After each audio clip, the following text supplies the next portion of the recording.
Hello, everyone. Just wanted to let you know that trivia will begin in a few short minutes after 7 p.m. in case there are any stragglers. After that, I can jump into more details about the game tonight. So, see you soon.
Okay, so it looks like we're going to get started for the evening.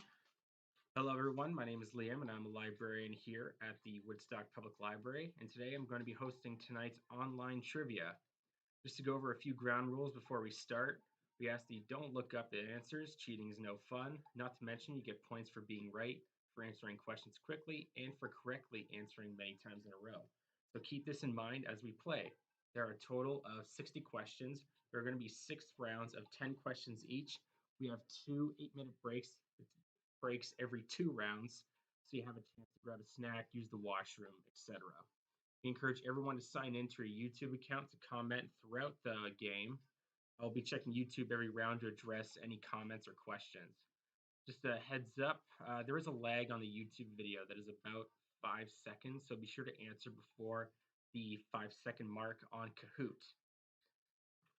Alrighty then, so we are going to get started.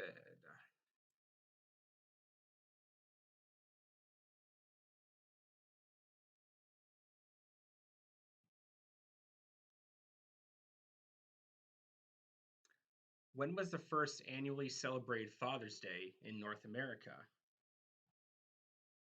Was it 1893, 1910, 1905, or 1917?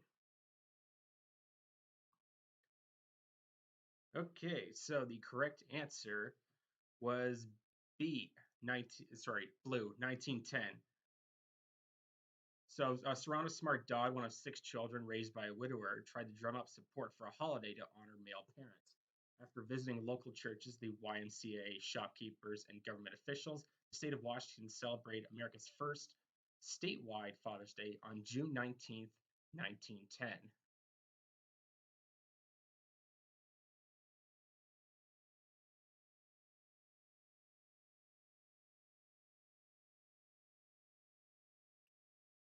Okay, question 2. What is Spain's version of Father's Day? Is it the Feast of St. Thomas, St. Joseph's Day, Feast of St. Mark, or Feast of St. Lawrence? That is correct. It is St. Joseph's Day, which is usually celebrated on March 19th in honor of Joseph, the husband of Mary and stepfather of Jesus. In Spain, it is called, I think it's called El Dia del Padre. So they feel that St. Joseph is a good example of what a father figure should be, which is why they connect these 2 days. So good on you, Jaguar. 927.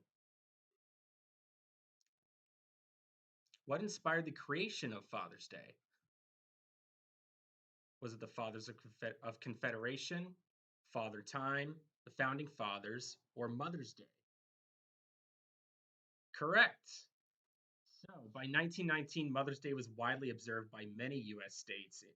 And in 1908, a West Virginia church sponsored a one-time Father's Day to mourn the loss of miners in a coal mining accident in Manaw. In 1909, again, Sonora Smart Dog wanted to create an official equivalent for male parents, hence the first question. All right, let's keep going. So another good on you, Jaguar. Who starred in the 1991 classic Father of the Bride? Was it John Candy, Bill Murray, Steve Martin, or Robin Williams? That is correct. So it is Steve Martin. This was not Steve Martin's first time playing Family Man. He played the role previously in Parenthood in 1989, and of course, Planes, Trains, and Automobiles in 1987, alongside John Candy.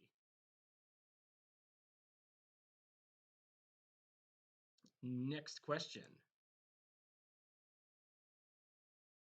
In the 1999 movie Toy Story 2, what movie was referenced when Zerg told other Buzz he was his father? Was it The Empire Strikes Back, In the Name of the Father, Spaceballs, or The Great Santini? Yes, of course. The Empire Strikes Back, or Star Wars Episode 5, The Empire Strikes Back, spawned one of the most copied and parodied lines in film history. I'm your father is easily recognized by fans and non fans of Star Wars alike. So going on a 4 streak, Jaguar. Good job. Next question. Which U.S. president made Father's Day an official holiday in the United States? Was it Dwight D. Eisenhower, Richard Nixon, John F. Kennedy, or Jimmy Carter? Take your time on this one. All right, so the answer is Richard Nixon. In, in 1972, Nixon signed Public Law 92-278, which designated the third Sunday in June each year to be recognized as Father's Day. It was a long time coming, as it was openly celebrated in the U.S. since 1913. That is a bit of a tricky question.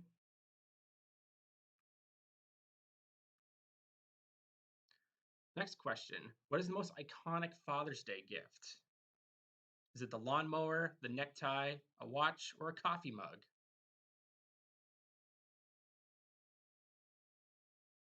Correct. It is the necktie. Has not only become synonymous with Father's Day, but gifts for fathers in general.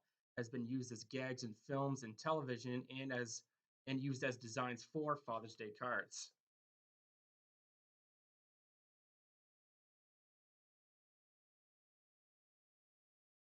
Next question. What father-son duo created and starred in the hit TV series Schitt's Creek? Ben and Jerry Stiller, Donald and Kiefer Sutherland, Eugene and Dan Levy, or Clint and Scott. Yes, of course, it'd be Eugene and Dan Levy. Dan Levy thought of the idea for the show while watching reality TV and wondering how wealthy people like the Kardashians lost, like what it would be like if they lost it all, what would happen. He pitched the idea to his father Eugene, who came up with the title, and the show spanned 6 seasons and was critically acclaimed. Next question. Hopefully, this one's a little bit more challenging. In the hit TV series Malcolm in the Middle, what activity does Malcolm's father, Hal, train him in? Roller skating, painting, dancing, or golf?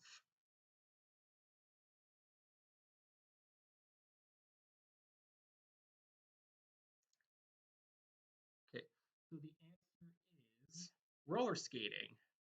In the episode, in order to get a set of roller skates to play road hockey with his friends, Malcolm must submit himself to intense roller skate training by Hal in exchange to buy Malcolm said roller skates. It's actually a very funny episode. I think there's a bit where he's doing Hal's doing the figure skating version of roller skating to the music of Queen's "We Are the Champions." So I'd give it a watch.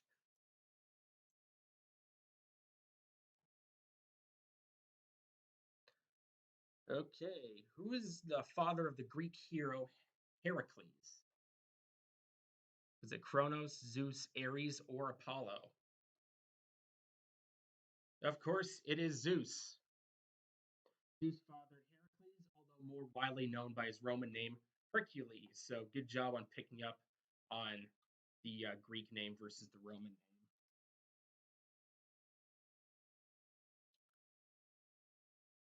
Good job, Zach. Okay, we're going to move on to our next topic for the evening. That is the Stanley Cup. So, first Stanley Cup winners in 1893, the Montreal Victorias, the Quebec Hockey Club, the Montreal Hockey Club, or the Montreal Crystals. It was D, the Montreal Hockey Club. It was the first ever team to win the Stanley Cup in 1893. Next question. Which NHL team was not part of the original six? Was it the Canadiens, the Leafs, the Flyers, or the Bruins? So this is before they expanded their teams in 1967. That is correct. It was the Philadelphia Flyers. The original six refers to, again, the six original NHL teams, which did not change until the 67 expansion. So that was when Philadelphia got introduced. Good on you.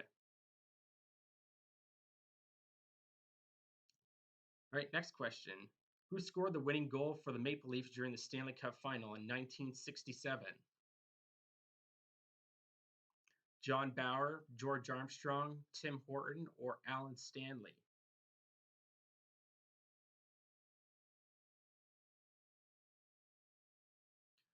The answer was George Armstrong. George Armstrong not only scored the final goal that won the Leafs a championship so far, but also the last goal of the original six era before the 1967 expansion.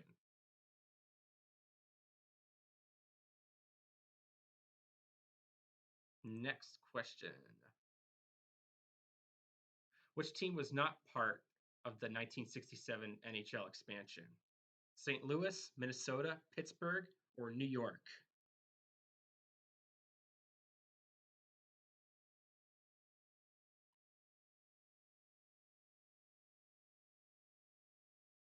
Correct. The New York Islanders, based out of Staten Island, were not introduced until 1972, and this is part of the NHL's maneuvers to keep a team from a rival league called the World Hockey Association. So good job, Jaguar. Right, next. What was Guy Lafleur's nickname among French-speaking fans?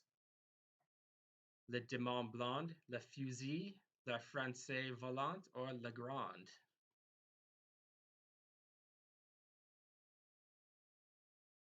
The answer was Le Diamant Blanc.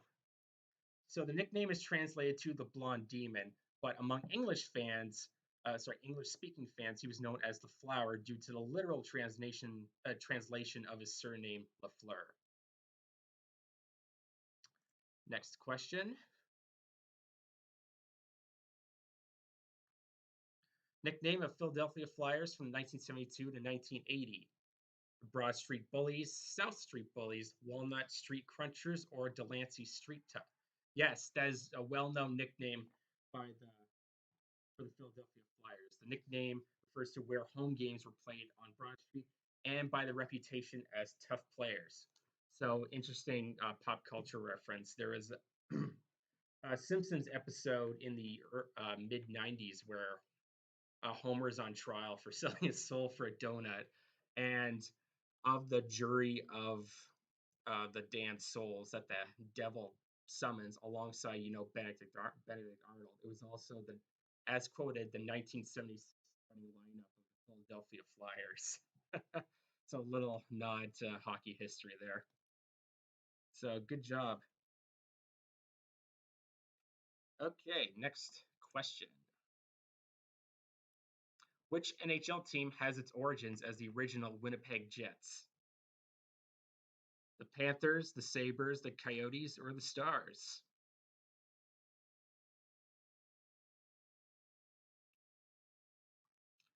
Correct. During the 1990s, the Jets were running into financial issues before being sold to Phoenix and rebranded as the Arizona Coyotes in 1996. So that's very well known. Good job, Jaguar.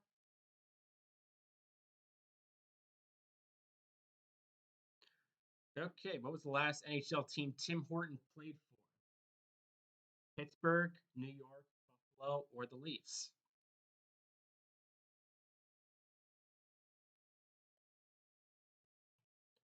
So Horton finished his final two seasons in the Buffalo Sabres. He's primarily known for playing for the Leafs, but he also played for the Rangers and for the Penguins. But he finished off with Buffalo.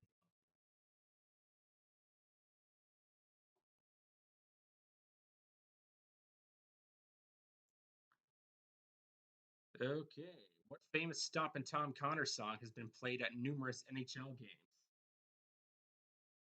The hockey song, Good Old Hockey Game, Hockey Time, or Puck Around? Really think on this. Correct, the hockey song.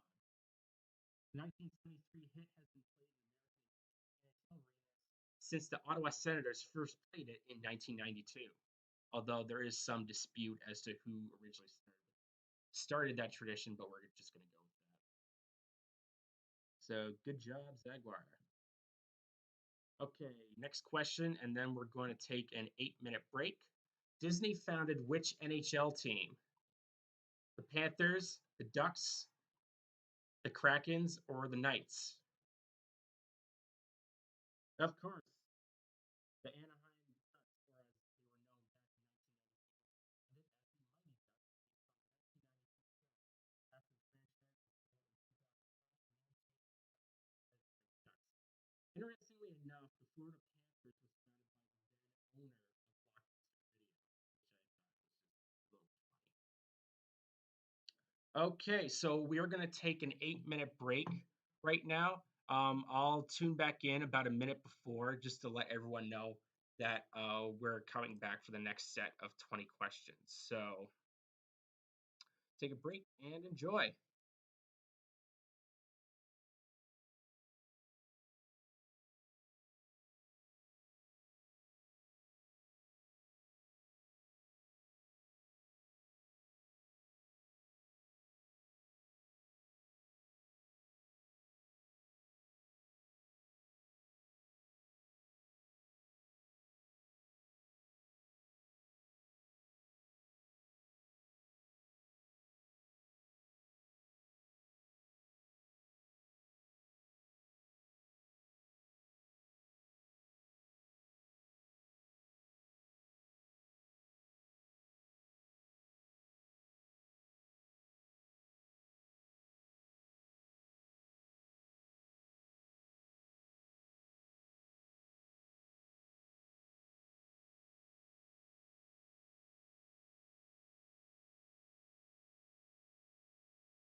Okay, so we're coming back to the trivia questions in about 1 minute.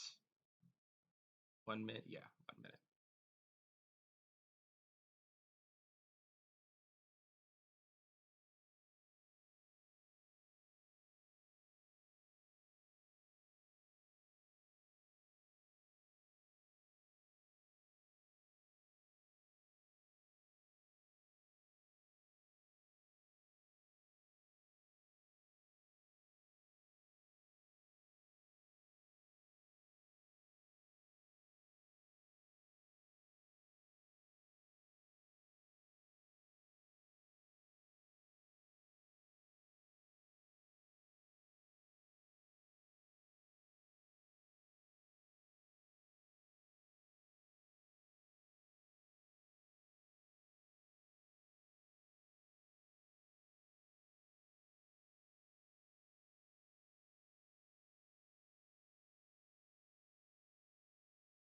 Okay, and we're back. So we're moving on to the next topic for the evening, which is the Platinum Jubilee, which happened a week or two ago.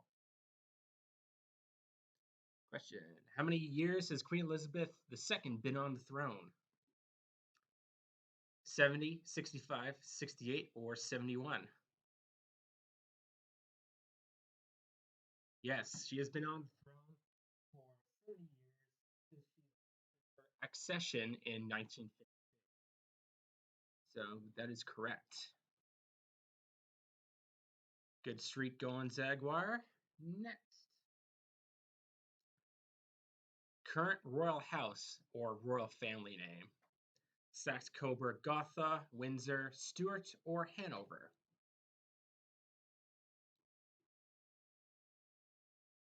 Yes, it is the House of Windsor. Used to be the House of Gotha during the First World War, when anti-German sentiment was high in the United Kingdom. So that is correct. Good for knowing that. Who was the first king of England?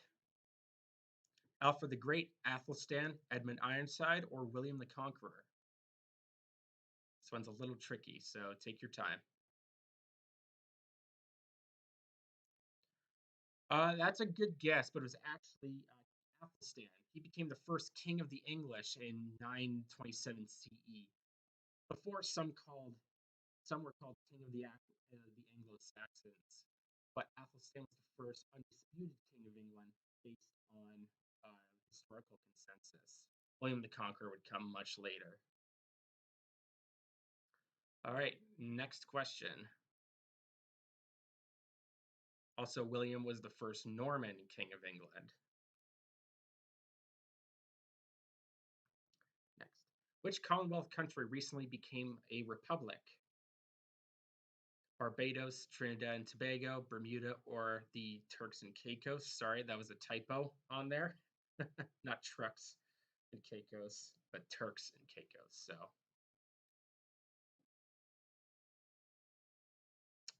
also, the fair guess was actually Barbados. So in 2021, Barbados successfully transitioned into a republic, with the role of president taking the responsibility the Queen would have had. So the then Governor General Sandra Mason was nominated by the Prime Minister and the leader of the opposition, and was elected on October 20th.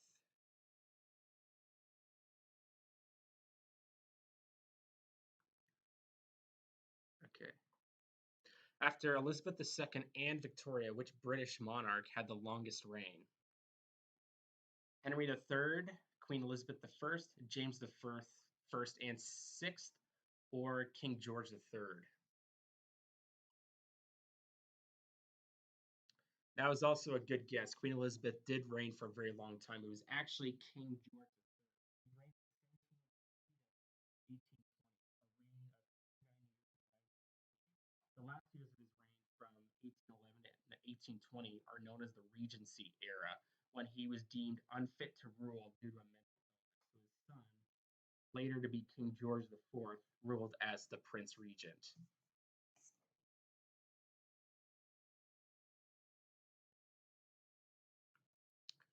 Okay, this one is a little think about it. What is the official name of the United Kingdom? I'll let you just read those and then make your decision.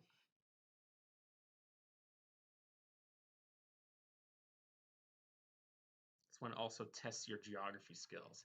Yes, the United Kingdom of Great Britain and Northern Ireland. So after the partition of Ireland in 1922, it was officially the United Kingdom of Great Britain and Northern Ireland. So good on you. Good job, Jaguar. Okay. Queen Elizabeth II starred alongside this actor during the 2012 Summer Olympics opening ceremony. Sir Ian Holm, Rowan Atkinson, Daniel Craig, or Pierce Brosnan? Might have to think back.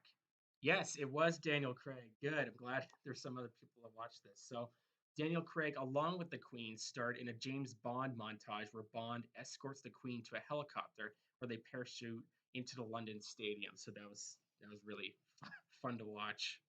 So, good job.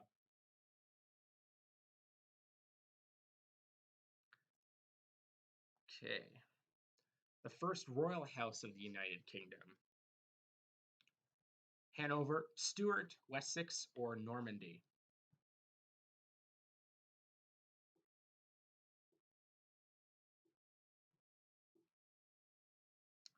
No, unfortunately. So Normandy, that was the house when it was just the Kingdom of England. So that was again William the Conqueror when he conquered. So it was actually the House of Stuart. So it traces its origins to Scotland.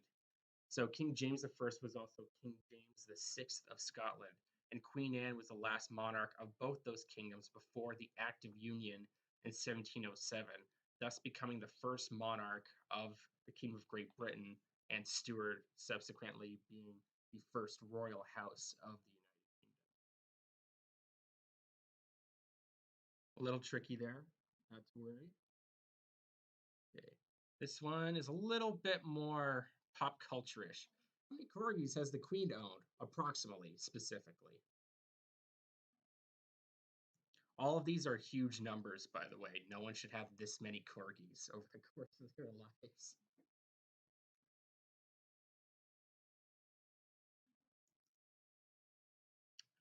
That is a good guess. It was actually over 30. That's the consensus that there is. There isn't exactly three, but it's over 30. So it's between like 30 and 40. That's sort of ballpark, that the ballpark figure that's been made official. Although before writing this question, I did assume it was between 40 and 50. So you're not alone. Okay, who's the last British monarch to lead troops into battle? James II, George II, George III, or Charles I? Monarchs are very unimaginative.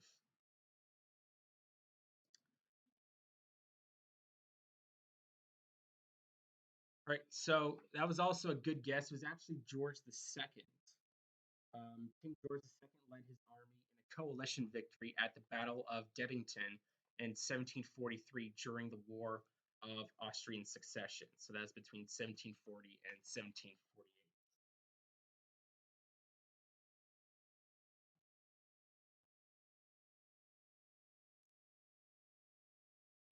Okay, so now we're going to go to one of the next topics for the evening, which is LGBTQ plus authors.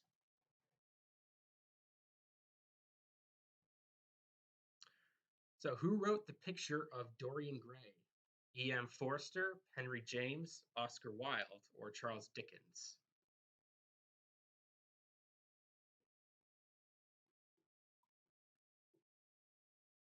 Yes, it was famously Oscar Wilde. Although not in very popular at the time of its publication, it became a classic over time. So, good on you, Jaguar. So now we're going to go to the next question. What pseudonym did Patricia Highsmith use to publish the landmark lesbian novel The Price of Salt? Claire Morgan, Anne Smith, Margaret Johnson, or Elizabeth Fitzgibbons? really think on this. This is not a clear cut. So that was a good guess. It was actually Claire Morgan. Heisman used this pseudonym as she was already known as a suspense thriller author, writing such works as Strangers on a Train, which eventually got turned into an Alfred Hitchcock movie. All right, so we're going to get to the next question. Which civil rights activist authored the novel Giovanni's Room? Rustin, Baldwin, Nixon, or Aston?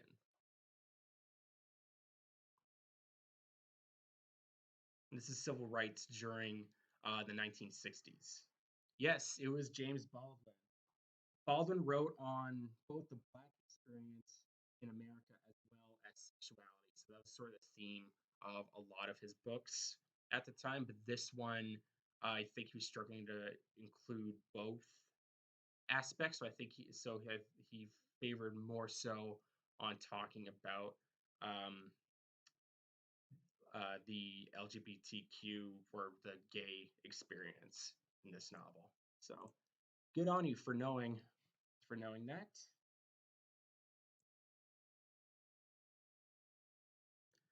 N.D. Stevenson, author of the critically acclaimed Nimona, also created this hit animated TV series. Amphibia, The Owl House, Infinity Train, or She-Ra and the Princesses of Power.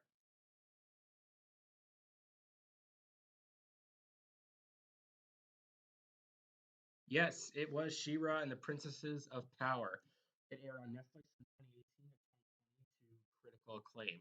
I myself have watched it and enjoyed it heavily. Still waiting on a movie, but one can hope.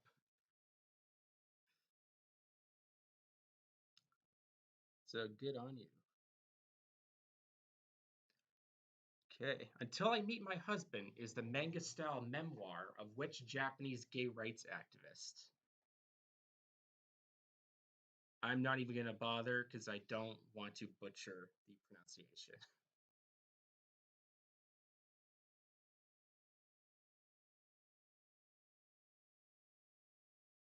Good guess. It was actually, well, I guess I'm going to have to pronounce this. Ryosuke Nanasaki. The manga, based off his essays, recounts the first religiously recognized same sex marriage in Japan.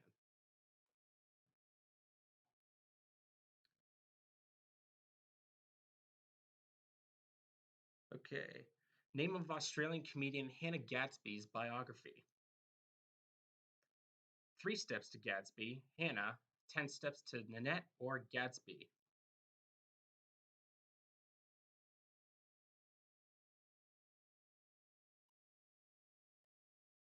Yes, it was 10 Steps to Nanette. Nanette has a name from one of Gatsby's Netflix specials, Nanette. So good on you.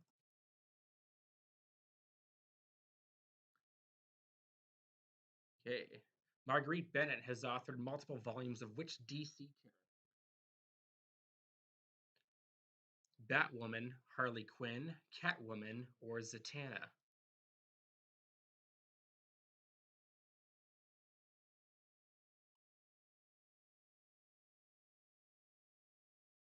Yes, it was Batwoman. Yeah, so she's multiple volumes of that, of which we do have some in the library. Bennett has also created another series called Bombshell. That's where it's set in, I think, in the 1940s and stars multiple DC female characters. So that's also a good read. So good job, Zaguar. Next. Sophie Yana wrote War of Streets and Houses about what Canadian protests staged in 2012. Yo Soy 132, the Quebec student protests, Occupy the Farm, or the McMaster student protest. Yes, of course, it was the Quebec student protest, which was in response to the increase in tuition at the time, or the proposed increase in tuition over a 5-year period. Yana was actually living in Montreal when the protests occurred. I think she still lives there now. So good on you for paying attention to current events. Okay. The 2002 film The Hours uses which Virginia Woolf novel as the main plot device? And plot device is sort of what piece sort of keeps is a central part of the story that sort of drives the plot. So which of all of these are novels by Virginia Woolf, but which one? Yes, it was Mrs. Dalloway. It's used to connect three seemingly separate generations in the plot as the two main characters either write it or read it. So, good on you. Going on a 4th Street. Good job. Okay. Right. David Ebershoff wrote what novel turned movie based on the life of Lily Elbe? The 19th Wife, The Danish Girl, Pasadena, or The Rose City Stories? Yes, of course, it was The Danish Girl. Danish Girl, it is a fictionalized retelling of Lily Elbert, one of the first to undergo sex reassignment surgery. And it starred Eddie Redmayne, and I do believe, no, he did. Yes, he won an Oscar. Okay, so at this point, we are going to take another, well, the second and the last of the evening. So you're going on a 5 Street Jaguar, so 8 minutes, and we will come back again at the 1 minute mark before the end. I'll come back and so take a break, refill your drink, your water glass, whatever. So, all right, see you in 8 minutes.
Okay, we're coming back in about a minute.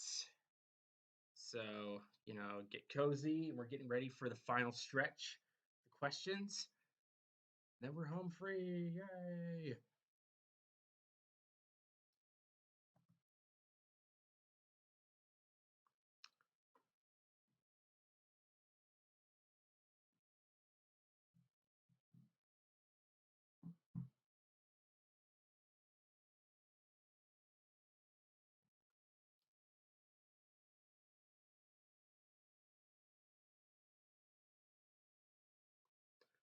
And we are starting now. Next round. Okay, doing Indigenous authors. Michelle Good wrote which award-winning novel in 2020? Five Little Indians, Those Who Run in the Sky, Defying Gravity, or Hunting by Stars?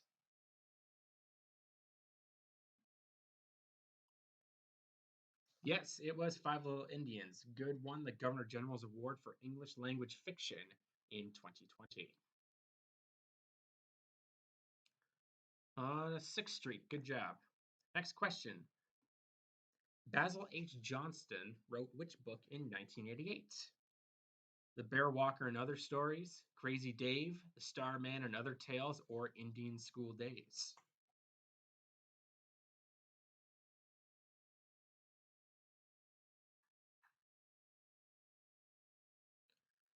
Good, good idea. But it was Indian School Days that he wrote in 1988. It recounts his experience at St. Peter Claver's School, 75 miles from Sudbury.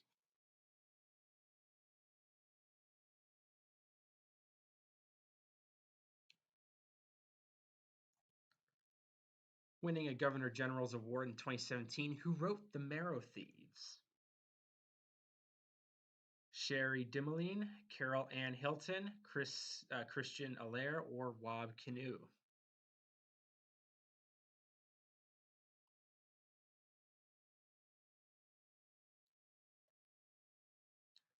It was Sherry Dimeline. Dimeline wrote the book to both Indigenous and non-Indigenous youths alike. So it's sort of it was a very popular young adult novel at the time. Still quite popular, by the way.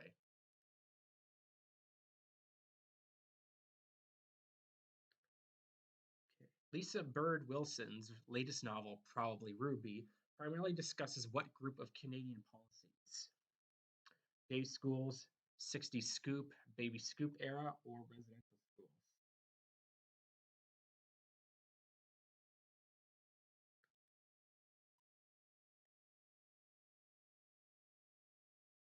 So that is a good guess. And although the novel primarily touches, there are some hints at it. It mostly discusses the 60s scoop. So it refers to a period in the 1960s when large scale, quote unquote, scooping of Indigenous children from their families and communities were subsequently adopted by predominantly non Indigenous parents. So probably Ruby discusses this issue with personal identity from not being with your biological parents' culture. It's a very good book, by the way. We also have it in the library.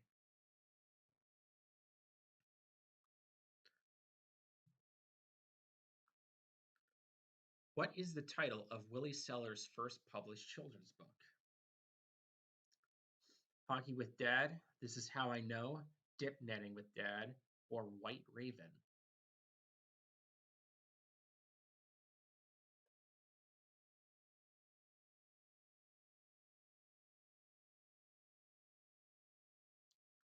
It is actually Dip Netting with Dad. So the story follows a son and his father, a son as his father teaches him the his people's or his specific group's method of fishing known as dip netting.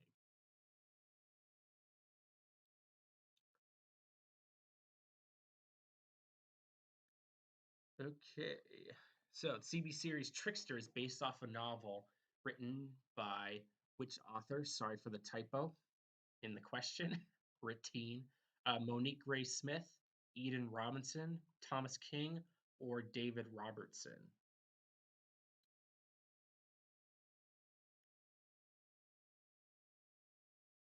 It was Eden Robinson. So the series is based off of Robinson's book, A Son of a Trickster, which is the first in a book trilogy, all of which we also have at the library.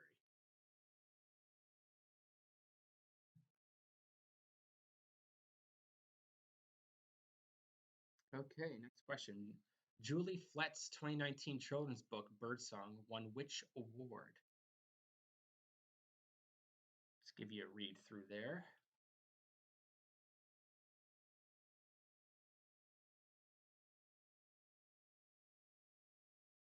Yes, it was the TD Canadian Children's Literature Award. The book also includes a glossary and pronunciation guide for Cree, um, Cree, sorry, Cree Métis words. Which is very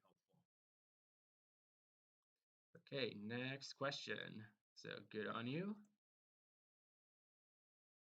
University of Victoria law professor John Burroughs wrote what nonfiction work about law in Canada?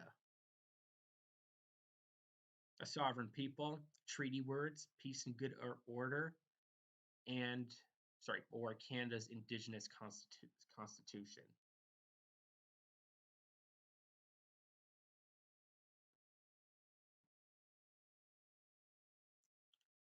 Good pick. It was actually Canada's Indigenous Constitution. So Burroughs is a leading authority on Indigenous law in Canada.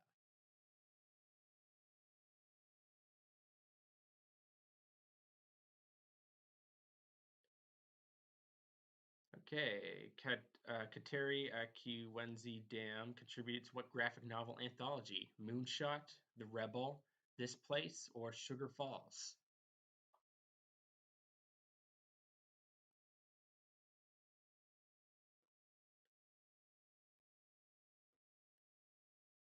Yes, it was This Place, 150 years retold. It boasts a variety of writing styles and art styles, present and future. So good on you for knowing that.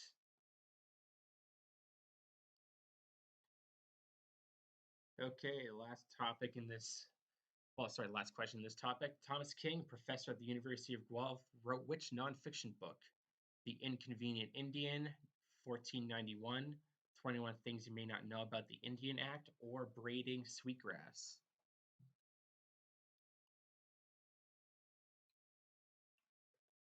Yes, it was The Inconvenient Indian.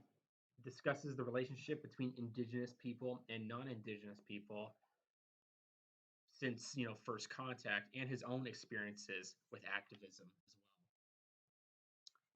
So, good read. Okay, so we're coming up to the final round. The final round is the lightning round. It's all true and false. Magna Carta was signed June 15th, 1215. True or false?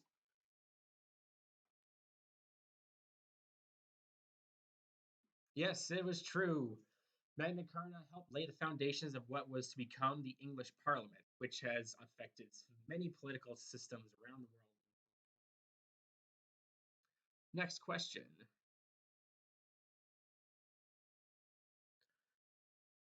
The Who released Teenage Wasteland in 1971. True or false? This is a music question.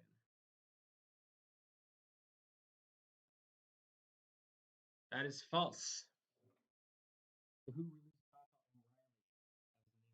Teenage Wasteland is one of the lyrics of the song. It gets repeated numerous times, so it's been falsely attributed as the title of the song, but it's actually Papa O'Reilly. That's BA, and then O'Reilly. So, next question. Back to hockey. There were two Hanson brothers in the 1977 film Slapshot. True or false?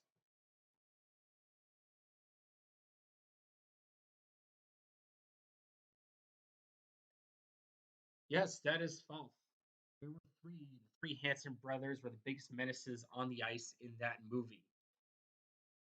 And a little bit of behind the scenes interaction. It was very hard trying to find a picture of that movie that did not include all the Hanson brothers. So finding that snapshot of Paul Newman was super lucky for this question. So good job for knowing that very popular cult classic. Next one. One Piece has been on the air since 1999. True or false? So One Piece is an anime.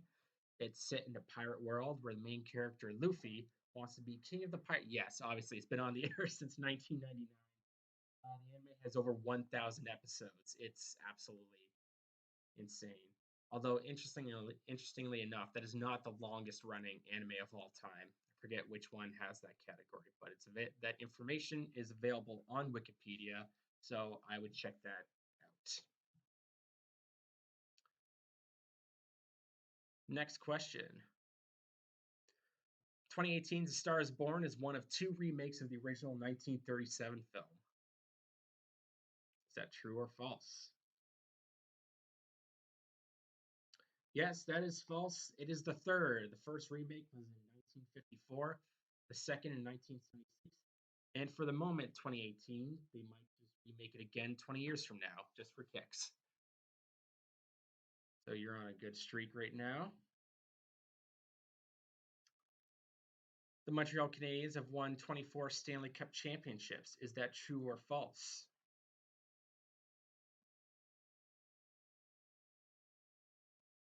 Yes, that is true. Don't need to go into further explanation. It is self-explanatory. Next question. Japan has the world's longest reigning dynasty, so ruling family. Is that true or false? That's the imperial seal, by the way. And yes, that is true. The imperial family recognized 126 monarchs beginning in 660 BCE, which is also their founding year. So basically, actually the first 25 are considered semi legendary. So, but yes, it's still, even by that point, it's still been a very long reigning dynasty. Not a lot of people know that. Good on you.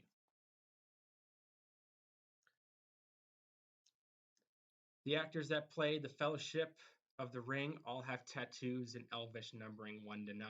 True or false? So that's the actors, all 9 of whom in the screen. No, that's actually false. The only actor to not get the tattoo was John Rhys Davies, who played Gimli. No, he was just not up for getting the tattoo. Everyone else got it. Vigo, Elijah Wood, Orlando Bloom. Everyone got one except for John Rhys Davies. Kind of a letdown, isn't it? Okay, next question. Prime Minister William Lyon Mackenzie King served as Prime Minister for 21 years. Is that true or false? Yes, that is true. He served 3 non-consecutive terms, 1921 to 1926, then 1926 to 1930, and then 1935 to 1948. And he's still considered Canada's longest-serving prime minister. Also strangest. Look into his biography. It's very interesting. All right, so we're coming up to the final question of the evening.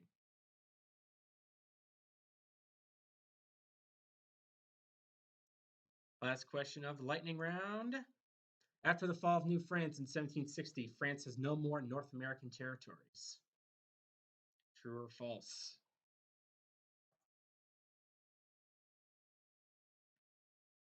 Yes, that is false. The island of St. Pierre Miquelon off the coast of Newfoundland is the only territory left in North America controlled by France. So over there, you pay in euros and you have to produce your passport. So very interesting. It also creates a economic zone in the Atlantic um, for France as well. So it's very interesting, the geopolitics surrounding that. So,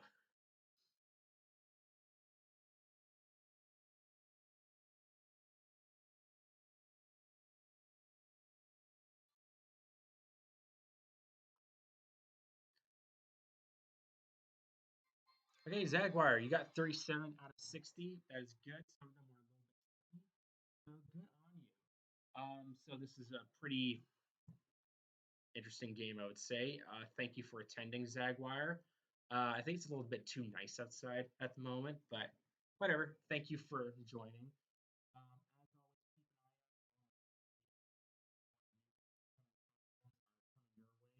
As the summer progresses, and thank you very much for joining us tonight. And have a great rest of your evening.